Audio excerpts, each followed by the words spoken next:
আসসালামু আলাইকুম ওয়া রাহমাতুল্লাহি ওয়া বারাকাতুহু। আশা করি আপনারা ভালো আছেন। 23শে এপ্রিল থেকে একটি আইন কার্যকরী হয়েছে। এখন থেকে যারা মক্কা যাবেন আপনারা কিন্তু অনুমতি ছাড়া মক্কা যেতে পারবেন না। যেকোনো শহর থেকে আপনি যান, জেদ্দা, দাম্মাম, জুবাইল, হাইর, আপনি যেকোনো কাজে যান এবং যেকোনো কাজে যান বা যেকোনো প্রয়োজনে আপনি মক্কা প্রবেশ করবেন, অনুমতি ছাড়া যেতে পারবেন না। এবং উমরা যদি করতে হয় তাহলে কিন্তু আপনার অনুমতি নিতে হবে। অনুমতি নিতে হবে আপনার নুসাক একটা অ্যাপস এর মাধ্যমে।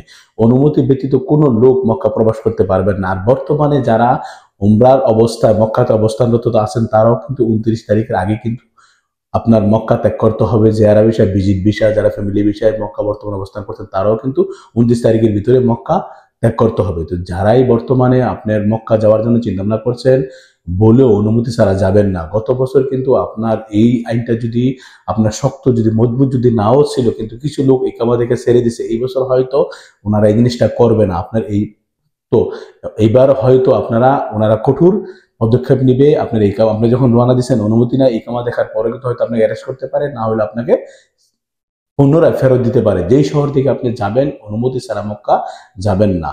আইনটা কিন্তু মজবুত ভাবে, খুব পোক্তভাবে ওনারা কিন্তু আইনটা কার্যকরী হয়ে গেছে। খুবই সতর্ক, প্রতিটি প্রবাসীর জন্য একটা সতর্ক। আপনারা যারাই মক্কা প্রবেশ করবেন বর্তমানে, তবে হ্যাঁ, যারা ইকামা মক্কা তারা কিন্তু যে কোনো শহরে মক্কা ঢুকতে পারবেন। এবং যারা মক্কা কাজ করেন, আপনার কোম্পানি মক্কা, আপনি মক্কা কর্মরত অবস্থা আছেন, আপনি মক্কা প্রবেশ করতে পারবেন।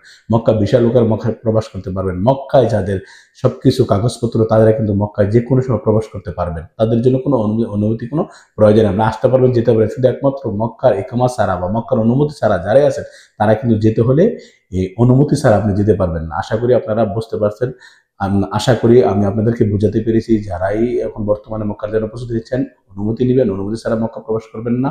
হয়তো আপনার একটু ভুলের জন্য হয়তো আপনার জীবনে সমস্যা একটু ভুলের জন্য সমস্যা করতে পারেন। হয়তো আপনি জানেন সৌদির সমস্যা করলে কিন্তু এই অনেক সমস্যার সম্মুখীন হইতে হয়। আর আজকে এই পর্যন্তই।